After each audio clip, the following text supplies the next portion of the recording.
Comment augmenter son magnésium dans son alimentation? Bienvenue dans cette seconde partie sur la carence en magnésium. On va donc parler des solutions nutritionnelles pour pallier ces problèmes. Dans la première partie, on a établi les causes et les symptômes d'une carence en magnésium. Si vous ne l'avez pas vu, ça peut être intéressant d'y jeter un œil pour pouvoir déterminer si vous avez une des causes supplémentaires pour être sujet à cette carence. Donc c'est parti, parlons des solutions en nutrition. Bon, quand il s'agit juste d'un manque d'apport, cela reste assez simple. On augmentera la récurrence des aliments qui en contiennent au sein de votre alimentation, afin d'éviter que les carences arrivent. On peut vite s'en rendre compte en analysant un petit peu vos habitudes alimentaires. On fera des cas pratiques juste après. Mais avant d'établir tout ça, où se trouve le magnésium? Le magnésium se trouve principalement dans le domaine végétal, bien que l'on trouve également à peu près dans tous les aliments. Les catégories les plus riches restent les légumes verts, les légumineuses comme les lentilles ou les haricots blancs par exemple, dans les fruits oléagineux, tout ce qui est amandes, noix, qui en ont une très bonne quantité d'ailleurs, mais aussi dans les céréales complètes, et dans les céréales en général. On n'oubliera pas l'eau qui en contient également, en fonction du type que vous allez prendre, qui peut donc facilement améliorer votre ratio. Je vous mets des exemples dans le tableau ci-dessous. Le but du jeu, c'est de réussir à atteindre les objectifs de 420 mg chez l'homme et de 360 mg chez la femme. En cas de carence naturellement, vous pouvez monter plus haut en majorant de 200 à 400 mg en fonction des cas. On va donc faire des petits cas pratiques pour mieux vous représenter ce que ça représente dans votre quotidien, en utilisant les données du tableau ci-dessous. Bien sûr, avant de devenir un psychopathe de votre nutrition, il faut bien comprendre que le but du jeu n'est pas non plus d'avoir les 420 mg au quotidien quoi qu'il arrive par exemple, mais de réussir à voisiner ça en moyenne. Donc s'il y a des jours que vous en consommez moins, c'est pas bien grave, s'il y a d'autres jours que vous en consommez un petit peu plus par exemple. Ça reste une moyenne sur une longue période et non une obligation d'ajustement. Prenons deux exemples bien portants, donc sans pathologie avérée, Mike et Phoebe. Mais avant d'approfondir tout ça, n'hésite pas à t'abonner et à mettre un like sur la vidéo si elle t'intéresse. Cela m'encouragera à pérenniser la vulgarisation de la nutrition. Mike doit atteindre 420 mg. Il a actuellement une alimentation légèrement déséquilibrée avec une forte consommation de café, donc il a 8 tasses par jour. Je vous ai mis dans son tableau le listing des choses qu'il mange au quotidien. Bien sûr, on est dans des cas théoriques, il y a donc des éléments qui ne figurent pas dans cette liste. J'ai cité juste les éléments qui contiennent un petit peu de magnésium pour y voir un petit peu plus clair. On peut voir qu'il a un petit déjeuner qui se compose de pain blanc, de fromage et juste d'un café. Pour le repas, on sera principalement sur du féculent et sur de la protéine. Et pour le soir, plus ou moins la même chose, mais avec une petite salade et un laitage en dessert. On aura comme hydratation de l'eau du robinet. Donc si on table tout ça, on arrive à un minimum, donc une moyenne de 288 mg par jour. Bon, ce qui est un petit peu trop faible pour un homme qui devrait théoriquement avoir 420 mg. Donc un ajustement alimentaire pourrait être une bonne idée dans ce cas-là. Vous avez pu le voir, l'alimentation de Mike contient un gros manque de légumes et de fruits, ce qui lui porte donc préjudice sur son taux en magnésium quotidien.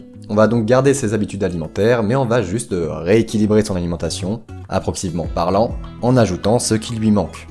Donc si l'équilibre alimentaire vous intéresse, j'ai déjà fait une vidéo dessus pour vous expliquer un petit peu plus en détail. Je vous laisserai la regarder si vous en avez besoin. Par exemple ici, avec l'accord de Mike, on va rajouter une banane au petit déjeuner et également une portion de légumes sur le midi et sur le soir. De plus, on lui conseillera plutôt de partir sur un pain différent que le pain blanc sur le matin, avec un pain aux céréales par exemple qui contient un petit peu plus de magnésium. Suite à la lecture des aliments qui en contiennent, il fut très content de voir que le chocolat en contenait, donc on a rajouté 2 petits carreaux de chocolat dans son alimentation. Si on recalcule un petit peu maintenant, juste avec ces petits ajustements, on arrive au quota médian de 428 mg au minimum. On lui demandera également de diminuer légèrement son café, donc on peut diviser déjà par 2 en passant dans les 4 tasses, qui est plutôt recommandé, et pas 8 comme actuellement. Ça limitera les pertes dans les urines. Maintenant, allons un tout petit peu plus loin. Imaginons que Mike subit une grosse période de stress dans sa vie et commence à avoir une légère carence en magnésium. On va donc lui proposer d'enrichir son alimentation directement en rajoutant des choses dans ses assiettes ou en modulant un petit peu le contenu. On va dans son cas essayer de majorer de 300 mg par exemple. Donc on va lui proposer de rajouter une poignée d'oléagineux sur sa journée, de basculer sur du pain complet ou des pâtes complètes par exemple dans ses repas, en fonction de son goût, donc s'il aime bien ça. On lui demandera également d'augmenter la récurrence de sa consommation en légumineuses, et durant cette période-là, on lui demandera de sortir un petit peu de l'eau du robinet qui reste faible à Strasbourg ici, en magnésium, pour s'orienter un petit peu plus vers des eaux riches en magnésium, donc comme la Contrex qu'il a choisi. Donc il va prendre 1,5 litre de Contrex et 500 ml comme d'habitude avec l'eau du robinet. En faisant tout ça, il a réussi à majorer son apport temporairement en magnésium pour répondre justement à sa demande.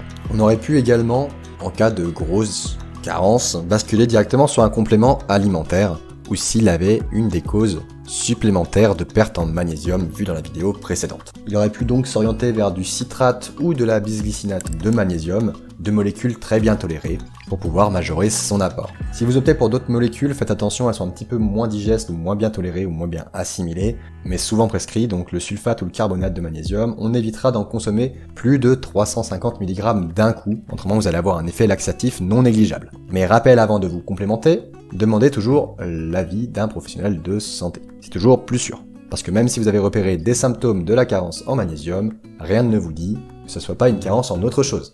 Maintenant, faisons un petit point avec Phoebe, qui elle a déjà une alimentation dans les recommandations, donc c'est assez facile. Je vous mets son alimentation actuelle, mais elle ressent actuellement de plus en plus de crampes et d'autres symptômes qui pourraient induire à un petit manque. Donc elle a décidé d'augmenter légèrement son apport en magnésium temporairement durant cette forte activité physique. Donc on pourrait dans son cas basculer par exemple le chocolat au lait sur du chocolat noir, changer les pommes de terre sur son midi par exemple en rajoutant du quinoa qui est un petit peu plus riche en magnésium, ajouter une poignée d'oléagineux, ça augmente quand même de 60 mg donc c'est pas négligeable, et encore une fois changer l'eau en utilisant ici par exemple 1 litre de badois plus 500 ml d'eau du robinet. Dans ce cas-là, on arriverait à majorer de plus de 200 g assez facilement.